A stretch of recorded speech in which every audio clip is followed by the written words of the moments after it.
Hello guys, এই জায়গায় ওই 3টা মরিচ খেবো, দেখা 3টা মরিচ। আমি সবার নানির বুড়া খানি খা 3টা খা, দেখতে পাচ্ছেন খা ও 3টা মরিচ খাবে, মরিচ খেতে পারলে একটা ডিম খাবে। আল্লাহ কি বজ্জিন আছে রে। দেখবা এত সাথে আমাকে ফ্যামিলি থেকে দেয়। হাই হাই হাই হাই খাই না আল্লাহ কি এই চোখটা দেখা। না না মুখোশ খুলতে দেবো, কেউ ভাই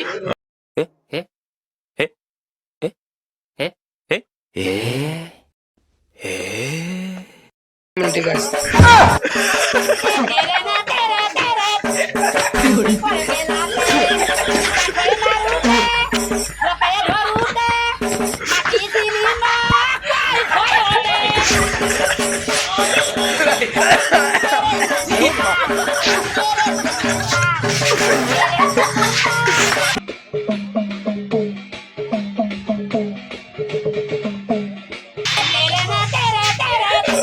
Thank you.